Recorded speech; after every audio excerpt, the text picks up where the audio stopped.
Hola, buenas tardes. Antes que nada, agradeceros estar aquí hoy en este webinar y sobre todo agradecer también a IEBS por la oportunidad que me han dado para poder estar aquí como ponente de este webinar. Me gustaría hoy contaros que os voy a hablar de algo que probablemente hemos vivido todos y es que quiero hablaros de proyectos que no suelen salir como los teníamos planeados, ya que muchas veces todos hemos sufrido cambios de última hora y hemos tenido incluso personas con prioridades distintas e incluso mucha incertidumbre en cualquier fase del proyecto. Y aún así, siempre se nos exige y se espera que todo funcione, que entreguemos en calidad, coste y plazo, y además tenemos que inspirar a nuestro equipo. Por eso quería en este webinar no explicar solamente las metodologías perfectas ni fórmulas mágicas. Quería transmitiros de todo esto lo que pasa cuando gestionamos proyectos en el mundo real.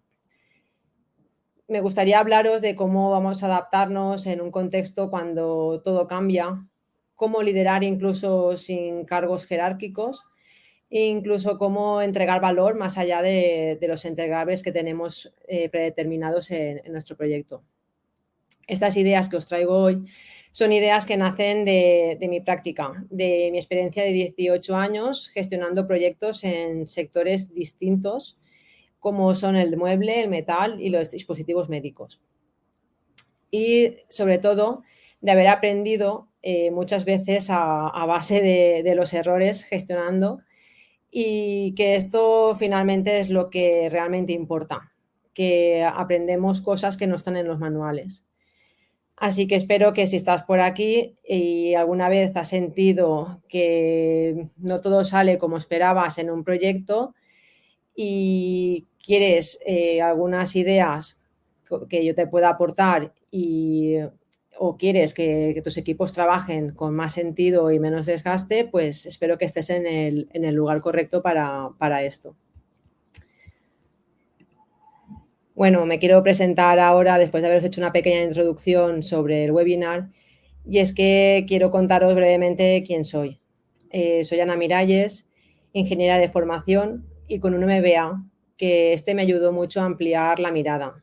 Entendí mucho sobre cómo funcionaban los productos. Además, también entendí cómo se construían los negocios y cómo se gestionaban equipos. Y a partir de ahí a cómo liderar cambios reales. Tengo una experiencia de más de 18 años gestionando proyectos en diferentes sectores, que muchos de ellos no se asocian con transformación ágil, pero justamente eso ha sido como un punto clave en mi experiencia profesional, porque he estado 10 años trabajando en la industria del mueble y el metal y 8 años en el sector de los dispositivos médicos. Durante todo este tiempo he vivido procesos de cambio cultural, transformaciones digitales y alguna que otra crisis inesperada. Yo hoy lo que quiero compartiros no viene dentro de un manual, viene de todo lo que he vivido estando al frente de los proyectos. He tomado decisiones difíciles, he aprendido de los errores y también he visto cómo un equipo comprometido puede lograr incluso resultados realmente increíbles. Mi forma de trabajar, pues intento combinar lo mejor de metodologías ágiles y tradicionales con algo que para mí creo que es innegociable, y en este caso es el enfoque humano, porque al final creo que los proyectos no los hacen las herramientas, ni los métodos, ni ningún manual. Creo que los hacen las personas. Y cuando cuidamos eso, creo que es cuando todo empieza a funcionar realmente. Antes de meternos de lleno en lo que sería el webinar, quería contaros qué os vais a encontrar en esta sesión.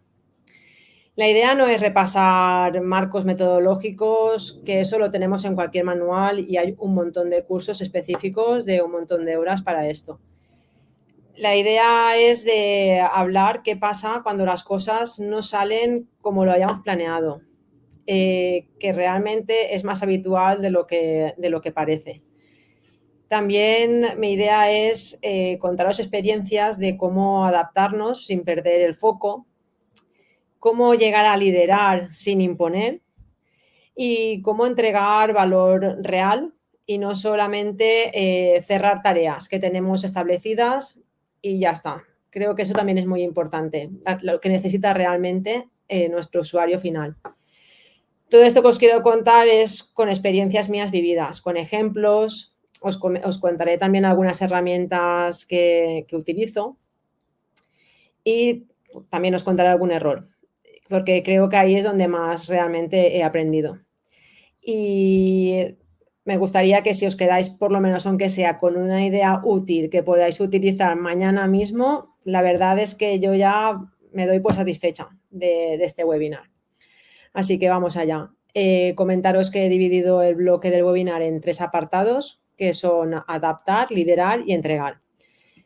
El primero de ellos es el de adaptarse. Y me gustaría empezar con una frase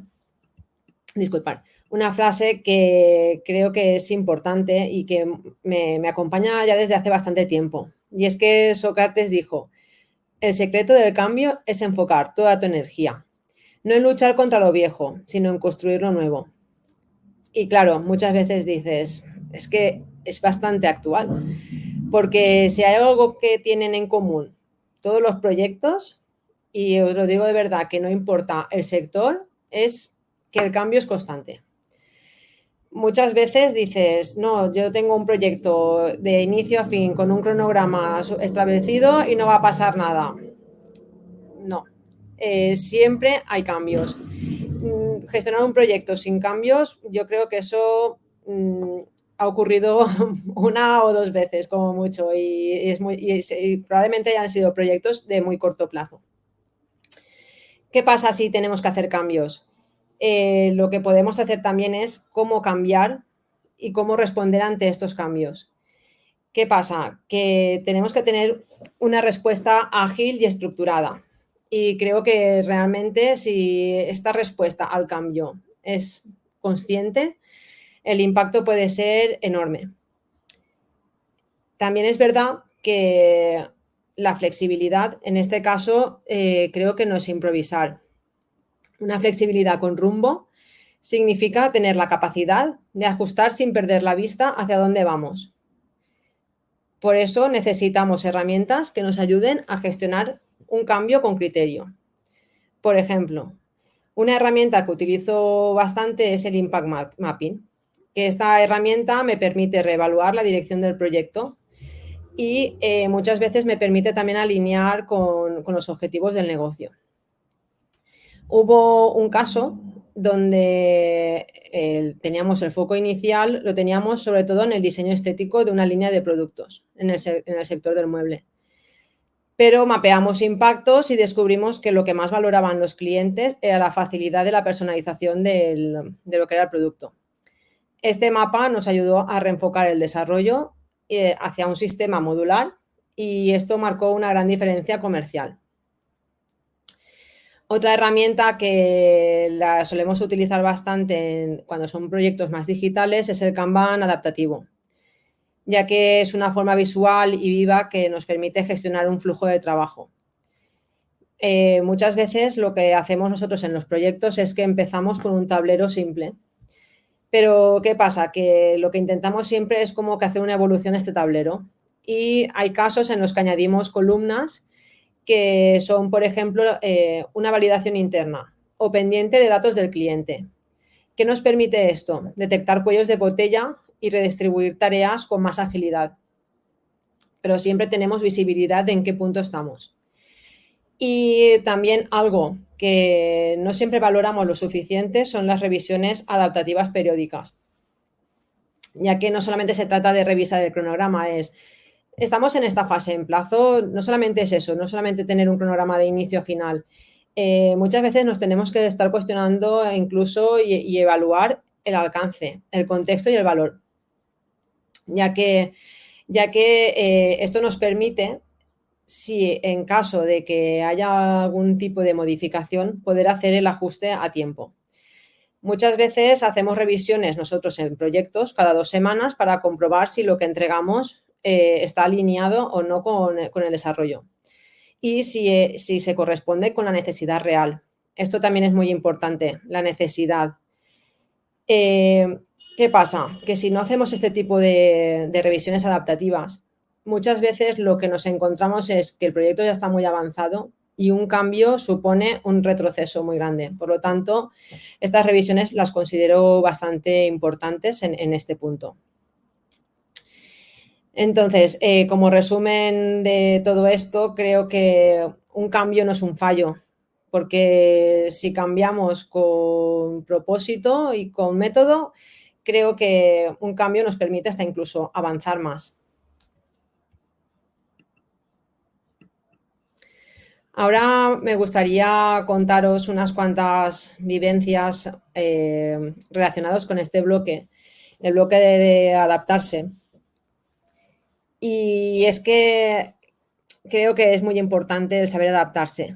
Entonces, uno de los proyectos que os quiero contar es un proyecto en el que cuando habíamos avanzado un montón sobre el producto en sí, el cliente decidió cambiar el alcance de una forma radical. ¿Qué ocurrió? Que como solíamos hacer revisiones cada 2 semanas, en este caso no fue mucha crisis y el equipo no se llegó a paralizar. Entonces, no nos desbordamos y nos permitió rediseñar con mayor agilidad y sin perder el control. ¿Qué pasó? Que en esta ocasión, al haber estado haciendo como que revisiones más frecuentes cada 2 semanas, esto nos permitió afrontar este cambio con mayor flexibilidad y método. ¿Y qué obtuvimos de esto? Pues esta situación nos abrió una oportunidad única, y es que en lugar de un solo producto, terminamos lanzando 2 versiones diferentes del mismo, cada uno orientado a mercados distintos, porque lo que decidimos fue no borrar lo que teníamos, sino, vamos a ver, ¿de esto podemos aprovechar algo? Sí, vamos a aprovecharlo. ¿Y de esto que teníamos, podemos continuar con el nuevo desarrollo? Podemos continuar. Entonces, por eso obtuvimos dos productos distintos. Desarrollamos 2 productos que se adaptaban a necesidades específicas. Esto amplió el alcance comercial y el valor para el cliente. Y en este caso, lo que yo aprendí de aquí fue que un cambio, si se gestiona bien, que no solamente se supera, sino que además nos permite crear innovación y generar mucho más valor dentro de la empresa y a nosotros como equipo de proyecto.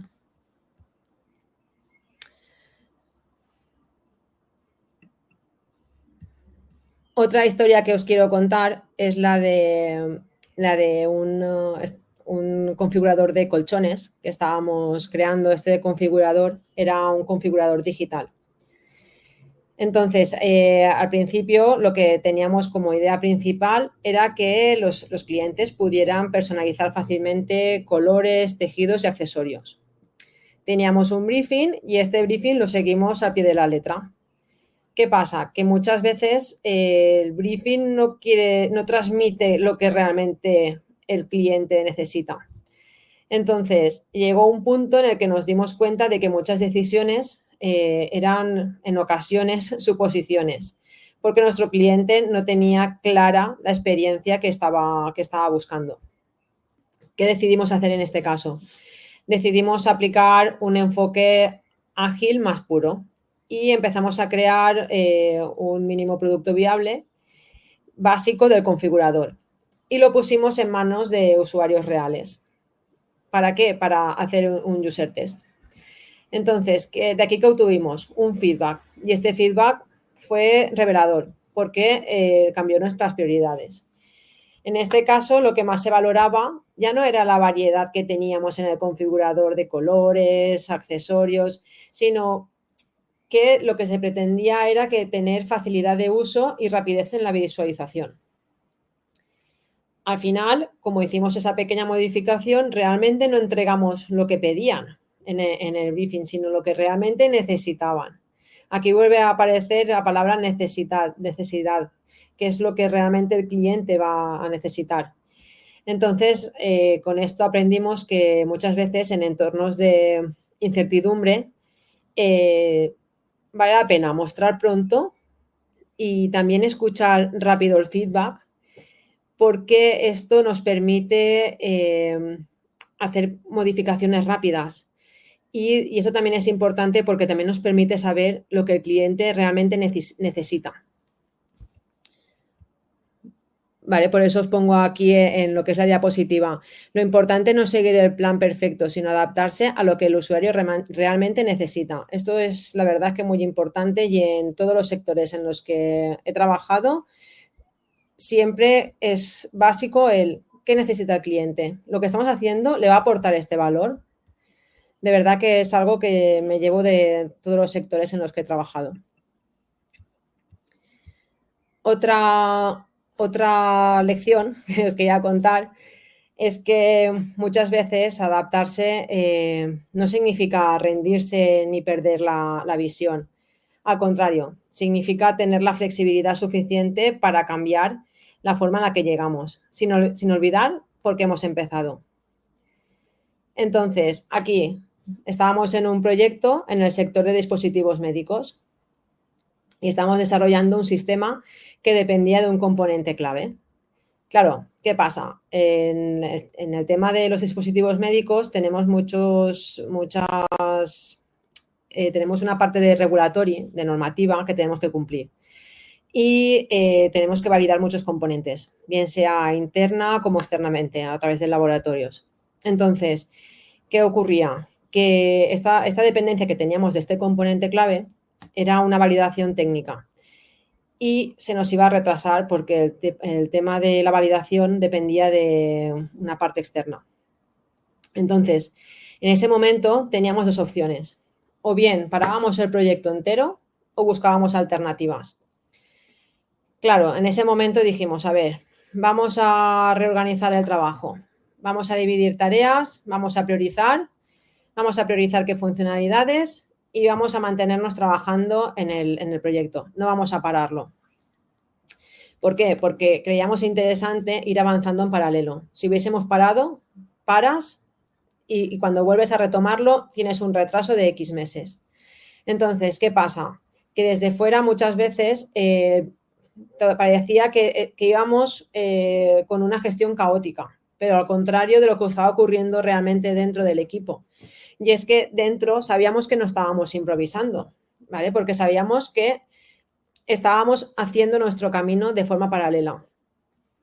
Finalmente, la validación llegó, ¿vale? Y gracias a que habíamos estado trabajando con mucho tiempo en paralelo, pudimos integrar lo que sería el componente dentro de nuestro proyecto, nuestro producto, y no perdimos el ritmo. Entonces, claro, aquí es donde tenemos como que la respuesta a la diferencia a una respuesta reactiva o a una respuesta ágil. Porque, claro, aquí no se pretendía ir corriendo a todas direcciones. Lo que pretendimos es movernos con intención. El camino iba cambiando, pero íbamos moviéndonos con intención. Entonces, ¿qué pasa? Que aquí, por ejemplo, si todo cambiaba a nuestro alrededor, nosotros lo que estamos intentando hacer era generar valor y cuidando el propósito y moviéndonos con sentido. Por eso decidimos tomar esa decisión y realmente nos sirvió. No decidimos no parar y continuar nuestro camino.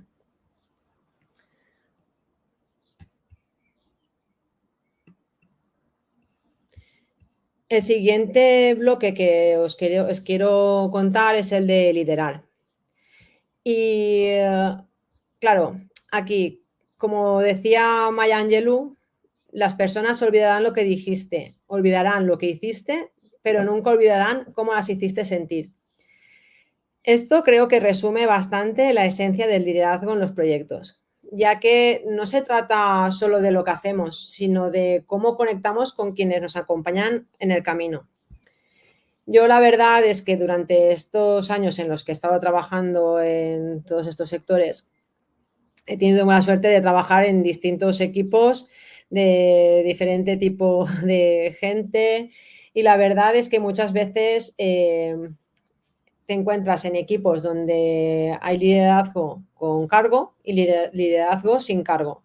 Y muchas veces me he dado cuenta de que el liderazgo real muchas veces no venía de un cargo directivo, sino de aquellas personas que me generaban confianza. Y también, sobre todo, de aquellas personas que solían pedir ayuda cuando era necesario. E incluso llegaban a tomar decisiones con sentido común. Y no se esperaban a que viniese su responsable para tomar una decisión, sino que decían, oye, esto hay que hacerlo de esta forma, y tú, como lo veías tan seguro, lo seguías. Muchas veces creo que liderar sin jerarquía es llegar a influir sobre las personas, no imponer, es inspirarlas y no mandar, porque muchas veces también me he encontrado con personas que creen que por simplemente tener un cargo y mandar ya tienes que seguir. Vale, puede ser que os siga, pero no, realmente no es un liderazgo real. Y la verdad es que creo que también muchas veces olvidamos que hay detrás de cada rol, ya que cada persona lleva su propia historia. Muchas veces nos olvidamos de la persona que llega cansado después de estar todo el día cuidando a su familia, o de la diseñadora que tuvo un mal día. ¿Qué pasa? Que muchas veces liderar es también saber leer esas señales que no se dicen, ¿vale? No para intentar resolver sus problemas personales, que eso al final cada uno lleva su mochila pero sí que es verdad que podemos llegar a crear un ambiente donde puedan rendir sin miedo y sin estrés. Creo que una forma de conseguirlo es la de hacer una escucha activa, ya que no solamente basta con oír, sino que hay que entender lo que se queda sin decir. También considero que los check-ins personales muchas veces se hacen por obligación y no deberían de ser un trámite, sino un espacio donde realmente permita a las personas tener una conexión entre ellas. Y el feedback frecuente creo que es de lo más importante que hay, siempre y cuando este sea claro y constructivo, ya que creo que mantiene al equipo alineado y motivado. Y la verdad es que creo que juntas estas prácticas crean equipos que funcionan de verdad, más allá de los procesos y de las metodologías. Ahora quería pasar a contaros situaciones vividas en cuanto a liderazgo. Y es que hubo una parte durante mi experiencia profesional en la que estuve liderando a un equipo de 11 personas, de las cuales no es que yo hubiese escogido a estas 11 personas, sino que pasas a ser la persona que tiene que liderar este equipo de estas personas. Entonces, ¿qué decidí hacer? Decidí hacer unas reuniones individuales con cada uno de ellos, un one-on-one, que es comúnmente conocido. Al principio, sí que es verdad que cuando los convoqué a estas reuniones y nos sentamos, noté como cierta tensión, ¿vale?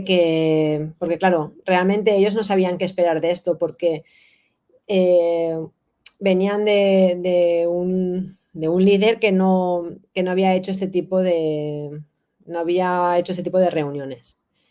¿Qué pasa? Que cuando entendieron que era un espacio para podernos escuchar mutuamente y recibir feedback mutuo, es decir, yo te digo, pero tú también dime, y que no era para controlarnos, sino que era para desenroscar cosas, porque muchas veces también pasan situaciones en las que dices, ay, esta persona me ha hablado mal y te lo callas, esto un día vale, pero es que el segundo día vuelve a ocurrir. Entonces, para evitar este tipo de enquistamientos, dijimos, oye, vamos a hacer este tipo de reuniones. Cuando se les explicó, cambió totalmente lo que sería la reunión, se relajaron. ¿Y qué pasó? que estas reuniones decidimos hacerlas mensualmente, pero también es verdad que las tenían abiertas a hacerlas tanto semanales como quincenalmente. Esto ya dependía de la persona, lo que necesitara. Con el tiempo, estas sesiones se convirtieron, la verdad es que con una herramienta de confianza. Y es que muchos de ellos, sobre todo los más jóvenes, me agradecieron tener un lugar seguro para expresar, en este caso, cómo se sentían, también compartir dudas y resolver, pues, algunas veces bloqueos que tenían. Entonces, de aquí me llevo que aprendí que muchas veces el liderazgo no es estar en los grandes discursos, sino que muchas veces es la constancia de estar presente, de estar allí con ellos. Entonces, creo que una reunión individual, en este caso, puede ser el principio de una gran relación profesional. Otra historia real que os quiero contar de lo que sería liderazgo es sobre una situación que me ocurrió con uno de los técnicos que tenía en aquel momento. Y es que, claro, esta persona empezó a rendir por debajo de su nivel habitual. Esta persona llegaba más cansada y distraída y cometía errores que antes no eran comunes. ¿Qué pasa? Que decidí que en lugar de centrarme en los resultados que estaba obteniendo en ese momento, tenía que hablar con esta persona. Nos sentamos 5 minutos y finalmente me contó lo que le estaba pasando. Tenía un problema de salud crónico que se había agudizado en estas últimas semanas y le costaba incluso mucho concentrarse. Claro, yo por mi parte no podía hacer nada por su situación médica, pero lo que sí que le propuse fue ajustar su carga de trabajo y ofrecerle algo más de flexibilidad. Le ofrecí tardes de teletrabajo, incluso días enteros. ¿Qué pasa? Que esta pequeña adaptación le dio aire y poco a poco fue recuperando confianza y energía. De esta situación me llevo que muchas veces liderar también es mirar más allá del rendimiento y ver a la persona, porque yo creo que ese tipo de liderazgos muchas veces es el que construye equipos sólidos y humanos. Otra experiencia que os quiero contar sobre liderazgo es que muchas veces hay herramientas que no aparecen en los libros, pero muchas veces cambian la dinámica de un equipo. La forma en la que hablas, la forma en la que haces una pregunta, cuando decides no intervenir, eso también es liderazgo, o cómo gestionar tensiones antes de que se escalen. Eso es el día a día también de la gestión de los proyectos. Durante el desarrollo de un proyecto nos encontrábamos en la fase de la producción de la preserie. Entonces, claro, íbamos con un retraso y esto causaba tensión, porque un retraso en la fase de preproducción implicaba que no llegábamos a la fase de producción, esto de lanzamiento, todo lo que conlleva. ¿Qué pasó? Que en esa reunión estaban jefe de producción, jefe de secciones, director comercial. Claro, en esa reunión todo era una tensión, todo un problema. Todo el rato era quién tiene la culpa y quién no la tiene. Llevábamos como que unos 20 minutos de reunión. Se me ocurrió preguntar, oye, ¿qué necesitamos para salir de este bloqueo? ¿Qué es lo que necesitamos? ¿Qué hay que hacer? Claro, esto realmente lo que hizo fue cambiar lo que sería la tensión de la reunión, ¿vale? Y en lugar de estar todo el rato de tú tienes la culpa o la tienes tú, cambiamos el tono de la reunión a vamos a ver qué conseguimos hacer, qué solución ponemos y cómo conseguimos desbloquear este punto. Finalmente se replanteó la situación y conseguimos proponer un plan B a la situación vivida. Y de esto me llevo que muchas veces liderar es cambiar el tipo de conversación, porque una simple pregunta cambió el chip de todos los miembros del equipo y cambiamos de estar acusando a buscar una solución. Y algo, por ejemplo, que me ha ocurrido esta semana en un proyecto en el que estoy liderando es que estamos ahora haciendo un proyecto en el que tenemos que hacer un diseño de unas interfaces para una máquina. tengo una persona en el equipo de diseño y una persona en el equipo de software. La persona de diseño ha diseñado las pantallas que le ha pasado a la persona de software. La comunicación no ha sido la esperada, por lo tanto, tanto una parte del equipo como la otra han decidido hacer cada uno sus ajustes sin consultarse. Llegamos a una revisión de pantallas y nos dimos cuenta, pues que eso, una revisión interminable, muchos cambios que hacer. Vale, aquí la decisión que tomé fue convocar una reunión en la que solamente estuviese esa persona de diseño y esa persona de software. ¿Por qué? Porque en la reunión en la que empezamos a revisar pantallas había más gente entre ellos los responsables de estas personas. ¿Qué pasa? Que esto también genera tensión. Muchas veces te sientes observado. ¿Qué hay que hacer en este caso? Extraerlo. Porque hoy, por ejemplo, ha sido la revisión de estas pantallas y el ambiente que hubo la otra semana, el otro día, con respecto al ambiente de hoy, ha cambiado totalmente. Entonces, aquí lo que me llevo también de esto ha sido que muchas veces hace falta también como que apartar a ciertas personas y porque muchas veces necesitamos como que más intimidad a la hora de hacer ciertas tareas. Y en este caso ha sido así, porque hoy ha fluido un montón lo que sería el tema de la revisión de las pantallas, ha sido más colaborativo, de hecho se han tomado notas y al finalizar la reunión han compartido sus notas. Por lo tanto, aquí también ha habido un tipo de liderazgo y es eso, detectar ciertas tensiones cuando a lo mejor no hace falta que en una reunión estén todas las personas que estaban convocadas y hacer una reunión aparte para intentar hacer un desbloqueo. Vale, y este sería el último bloque, que sería el de entregar, que es el tercer bloque. Y es que muchas veces un proyecto suena brillante en el papel, pero no logra generar un cambio real. Y es que, tal y como dijo Edison, pues la idea por sí sola no basta. Lo que realmente importa es cómo se implementa y el impacto que genera. ¿Vale? El valor de una idea radica en su implementación. Por eso es importante cómo pasar de simplemente cumplir tareas a entregar valor real. Y es que muchas veces entregamos lo que pidieron, pero no lo que realmente se necesitaba. Y aquí insisto en el punto de necesitaba. Muchas veces no solamente el éxito es completamos una funcionalidad, una tarea, sino que tenemos que asegurarnos que esa funcionalidad resuelve un problema concreto, porque al final la diferencia se encuentra en el propósito, no en la tarea. Considero que es muy, muy importante conseguir dividir las tareas en partes pequeñas. Probar rápido y ajustar pronto creo que es bastante clave, porque esto nos permite hacer cambios si se requiere. Y la validación no debería de ser únicamente con el cliente, deberíamos de hacerla también con el equipo, ya que esto en muchos proyectos nos permite probar funcionalidades clave con usuarios antes de avanzar. Y así evitamos correcciones costosas al final y ganamos tiempo para mejorar lo que realmente funciona. Aquí, por ejemplo, os quiero contar una situación que viví en el sector del mueble. Trabajábamos para una empresa bastante importante del sector del mueble y teníamos que preparar lo que sería el producto con sus instrucciones de montaje y todo preparado con su caja, como si tú lo hubieses comprado.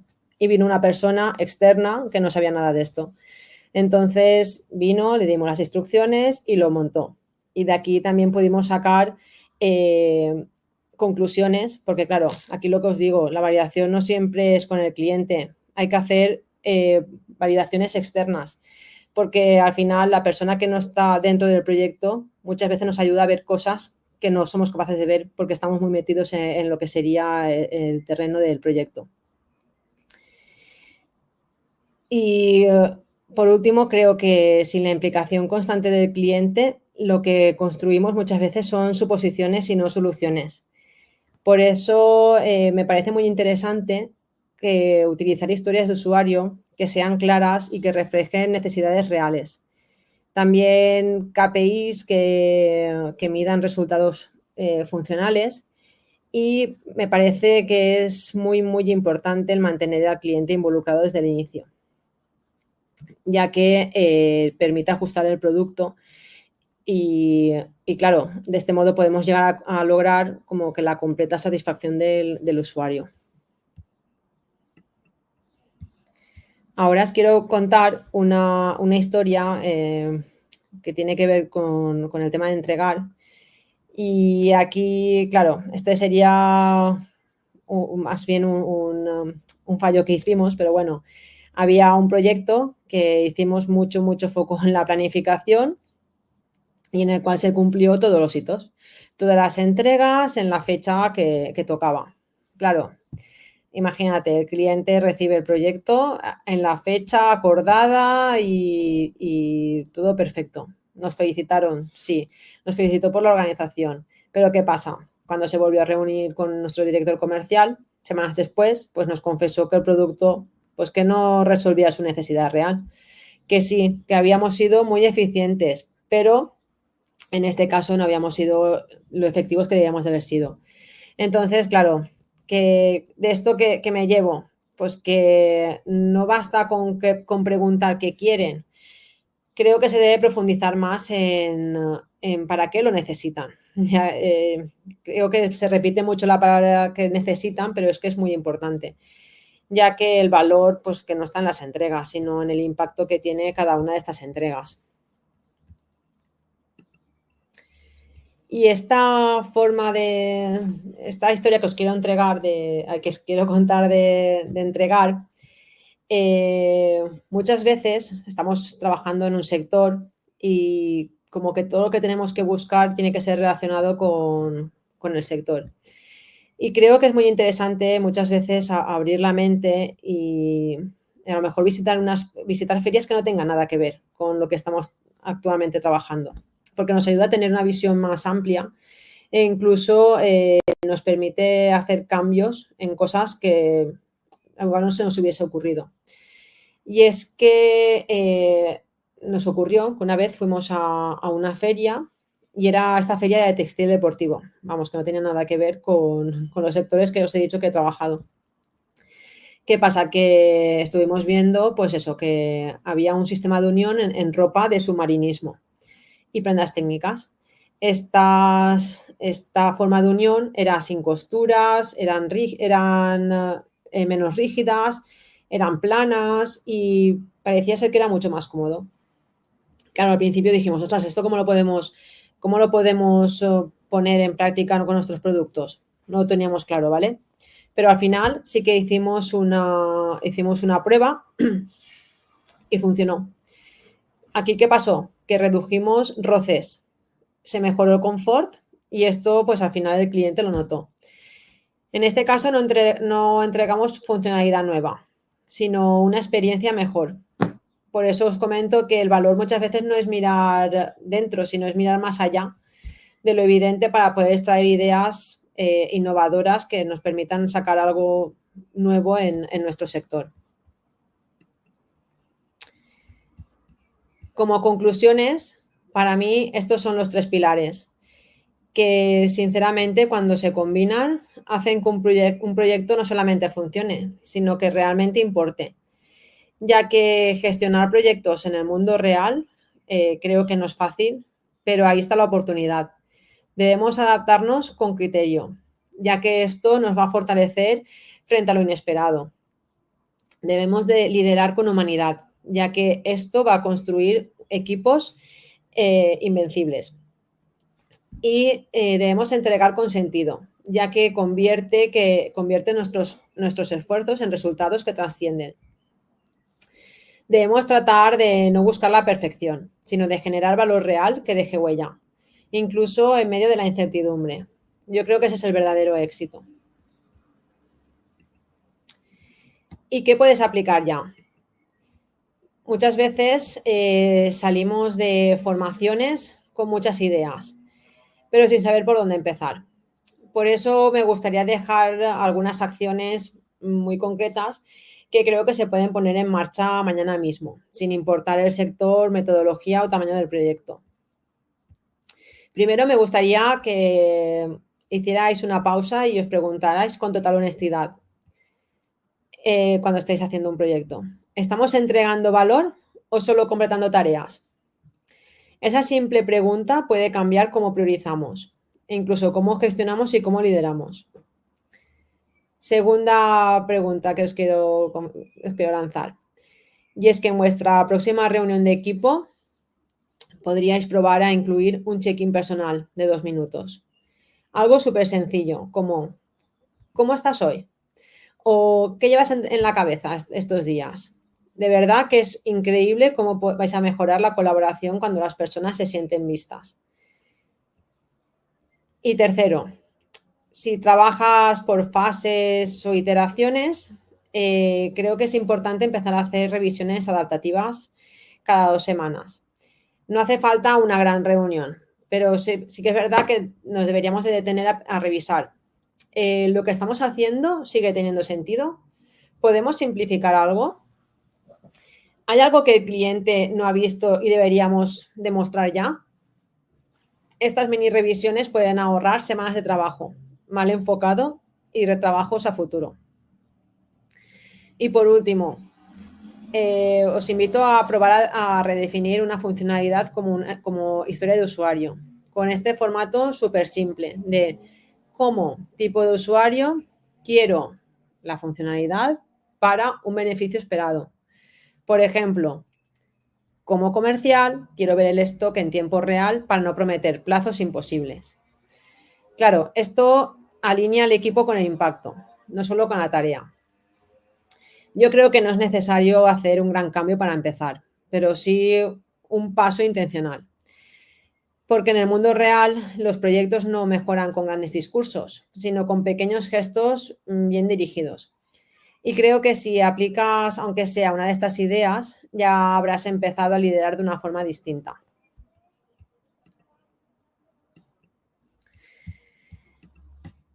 Bueno, pues muchas gracias por acompañarme hoy y espero que las ideas y experiencias compartidas os sean útiles para vuestros proyectos y equipo. Si queréis seguir conversando, resolver dudas o compartir vuestras experiencias, aquí me tenéis. Aquí está mi email y podéis escanear el código QR o anotar mi email y mi perfil de LinkedIn y estaré encantada de seguir conversando después del webinar. Y ahora pasaremos a la parte de respuesta de preguntas que tengáis sobre este webinar. Así que nos vemos ahora en el chat. Muchas gracias a todos por asistir y por vuestro tiempo. Ha sido un placer. Gracias.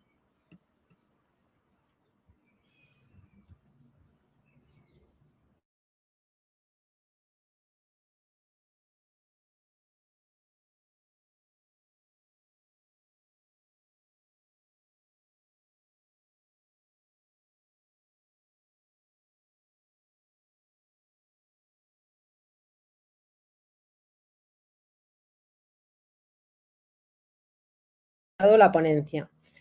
Quiero preguntarte por proyectos ágiles en los que participan personas de diferentes países y continentes. Desde tu experiencia, ¿qué recomiendas para mantener alineados a los stakeholders distribuidos en zonas horarias sin comprometer la cadencia de Scrum? Julián, antes que nada, muchas gracias por compartir tu pregunta. La verdad es que es una pregunta muy interesante y creo que como recomendación para stakeholders distribuidos en distintas zonas horarias, creo que aquí lo que haría sería definir un horario núcleo.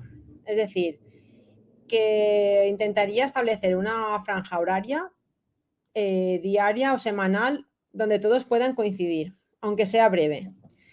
Yo creo que puede ser útil para hacer reviews o sesiones de planificación. Creo que también utilizaría herramientas como Teams o el Planner para mantener a los stakeholders informados.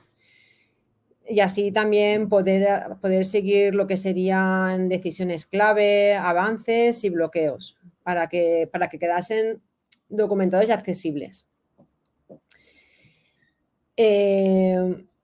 Probablemente lo que haría también sería igual hacer algún tipo de grabación de alguna reunión, porque también se la podríamos enviar a los stakeholders como observadores, ¿vale? Entonces, claro, esto les permitiría tener más visibilidad sin interrumpir al equipo.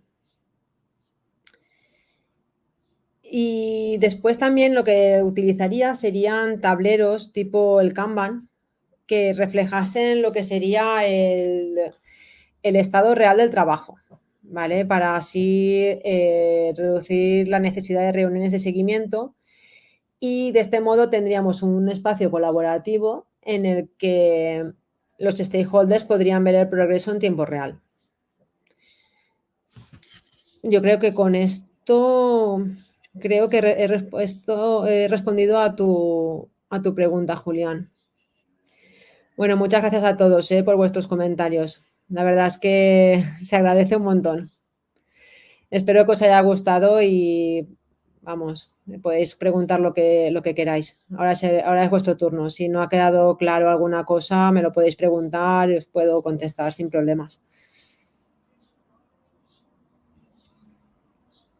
De nada, Julián.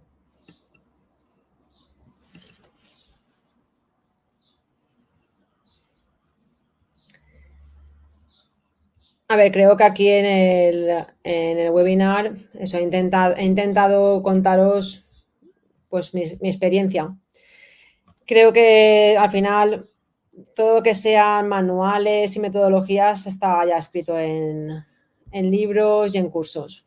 Creo que a veces es necesario también escuchar a personas lo que les ha ocurrido y cómo han solucionado las cosas. Por eso he intentado hacer el webinar de este modo un poco más práctico, que no tan teórico.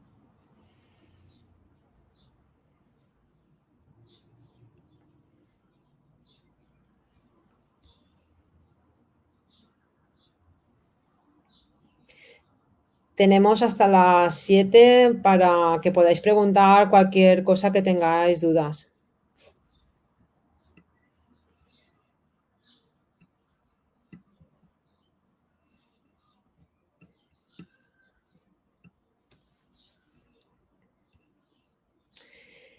Como tenéis en pantalla lo que sería mi contacto y mi email y mi LinkedIn, si ahora no se os ocurre ninguna pregunta, de verdad no dudéis en escribirme. Yo os contestaré a vuestra pregunta sin dudarlo. Igual que también si queréis que conectemos a través de LinkedIn, eh, estoy encantada.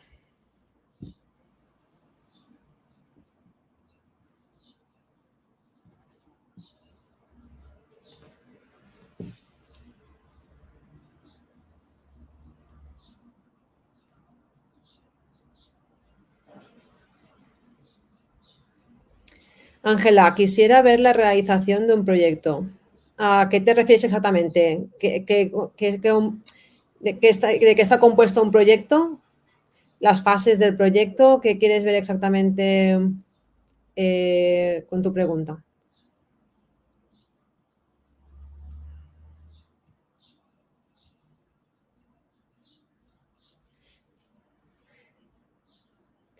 Muchas veces empezamos un proyecto con un briefing. Eso es muy importante, el briefing, porque está claro que es lo que he dicho durante toda la sesión. Necesitamos saber qué necesita realmente el cliente. El cliente muchas veces nos da un documento que es el briefing, donde pone lo que espera o lo que considera.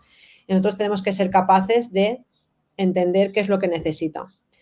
Pero considero muy importante este documento como parte inicial de un proyecto, ya que si no tenemos clara la estrategia del proyecto, podemos caer en el error de estar haciendo algo que ni tan siquiera sea lo que se espera.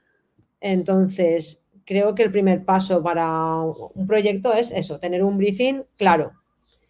A partir de aquí, en función de la tipología del proyecto, debemos asignar a personas que queremos que estén en nuestro equipo de proyecto. ¿Es un proyecto que vamos a hacer internamente, externamente? Si es internamente, necesitaré mis stakeholders internos, un miembro de producción, un miembro de ingeniería, un miembro de comercial, un miembro de marketing. Cada uno de ellos tendrá su función dentro del proyecto. Uno se va a encargar de hacer lo que serían los folletos, el otro se va a encargar de hablar con el cliente y transmitirme las necesidades de unidades de lanzamiento. Otro lo voy a tener desarrollando lo que sería el producto técnico. Y si es externo, pues voy a invitar al departamento de compras, por ejemplo, porque tendrá que hacer la gestión con los proveedores y conseguir costes competitivos para el producto que quiero lanzar. Una vez hemos definido lo que sería el equipo de stakeholders, pasaríamos ya a la fase de cierre de especificaciones, ideación, brainstorming, y aquí se irían definiendo cosas. Aquí también es muy importante que esté involucrado, por ejemplo, si es un producto físico que tiene una fabricación interna, es muy importante que lo que sean los miembros del equipo de operaciones, producción, calidad, regulatory, todos estos miembros tienen que estar involucrados desde el principio. ¿Por qué? Porque podemos estar pensando en una idea de un producto muy innovador. Claro, sobre el papel todo es perfecto y bonito, pero tenemos que hacer y conseguir que sea producible. Por eso es importante también tener a miembros del equipo del área de producción. Una vez hemos definido ya el producto, es muy importante también tener una fase de evaluación, de user test, tanto interno como externo. Me parece importante utilizar personas de dentro de la organización para hacer pruebas, como de fuera, bien sea cliente o clientes. También es muy interesante escuchar el feedback de estas personas. Yo personalmente no recomiendo hacer este tipo de pruebas hacia el final, cuando ya tenemos casi el producto totalmente finalizado. Casi que prefiero hacerlo más al principio para ir detectando posibles cambios que se puedan hacer y así evito hacer un cambio más grande. Imaginemos que ya tenemos la validación tanto externa como interna, pasaríamos a una fase de preproducción. ¿Esto para qué nos sirve? No es lo mismo hacer 5 prototipos que hacer, por ejemplo, un prototipo, o sea, hacer una serie de 100 unidades de ese mismo producto. Para esto nos sirve la preserie, para validar que todos los procesos productivos sean fabricables y que cuando yo vaya a lanzar una orden de fabricación de 1000 unidades sea fabricable en tiempo-coste. Entonces, si validamos esta preserie ya a nivel de producción, de calidad y todos los requerimientos, ya pasaríamos a producir. Y esta producción es lo que te he comentado, que es ya más a nivel de cantidades industriales. Una vez se ha fabricado este stock de lanzamiento, ya pasaría al área de comercial y este se encargaría de hacer lo que sería el lanzamiento del producto, junto con marketing. Aquí ya se habrían generado como que las herramientas de marketing para hacer ya un lanzamiento correcto, bien sea a través de web, vídeo, todo eso. Y ahí ya, pues, ya si se tiene que vender vía web o vía tienda, ya depende un poco del sector. Gracias, Ángela. Espero que te haya servido un poco la explicación de cómo sería un proyecto tipo.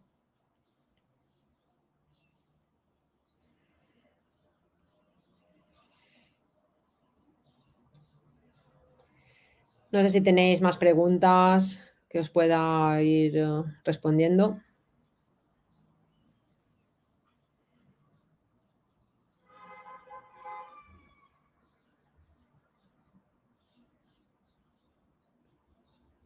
Perfecto, Ángela. Gracias.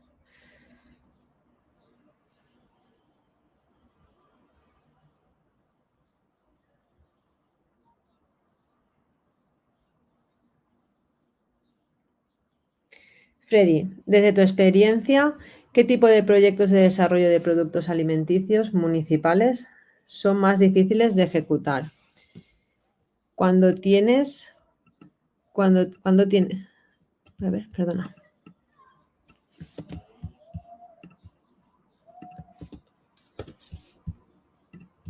Disculpa, un segundo. Desde tu experiencia, ¿qué tipo de proyectos de desarrollo de productos alimenticios municipales son más difíciles de ejecutar? Cuando tienes una línea base insuficiente, ¿cuáles son las fases a superar con estrategias para alcanzar las metas para ingresar en un mercado competitivo? ¿Cuándo te van reduciendo los presupuestos enfrentando imprevistos como conflictos sociales? Vale, Freddy, a ver, desde mi experiencia en tema de alimentación no tengo, ¿vale? Pero, a ver, yo aquí un poco desde mi experiencia en otros sectores que no son el de alimentación, pues no sé si a lo mejor tendríamos aquí una dificultad en lo que sería la fase inicial, ya que tendríamos que definir exactamente qué queremos, si un producto, no sé, saludable, que un producto para quién lo querríamos y con qué recursos. Después, eh, apuntan a sectores, a qué tipo de sector apunta. También teníamos que ver eso. Si deberíamos de entregar rápido y asegurar calidad e impacto social. Deberíamos también de revisar que se deberían de cumplir normativas sanitarias. Entonces, claro, aquí esto también creo que se debería de planificar con antelación. Pero ya te digo, aquí desconozco bastante lo que sería el desarrollo de proyectos en productos alimenticios. Estoy intentando enlazarlo un poco con mi experiencia en otros sectores. Entonces, eso, saber exactamente para quién lo queremos, qué normativas sanitarias y procesos de certificación se requieren, a qué sectores vamos a ir, si son sectores vulnerables o si queremos generar impacto social. No sé si te estoy respondiendo realmente a tu pregunta, Freddy.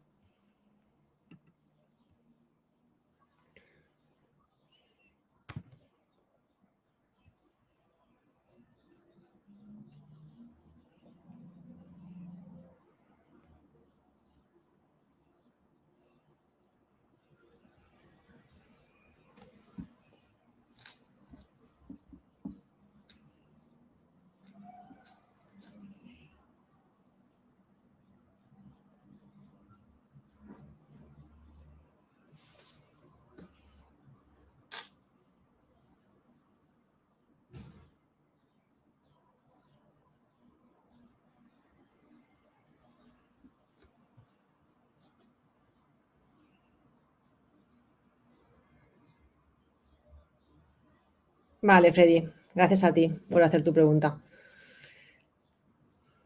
Bueno, veo que se está terminando el tiempo porque terminamos la sesión a las 7. Lo dicho, tenéis en pantalla mi email y mi LinkedIn y de verdad me podéis hacer las preguntas que necesitéis a través de vía email o vía LinkedIn. Sin ningún problema, estaré encantada de responderos.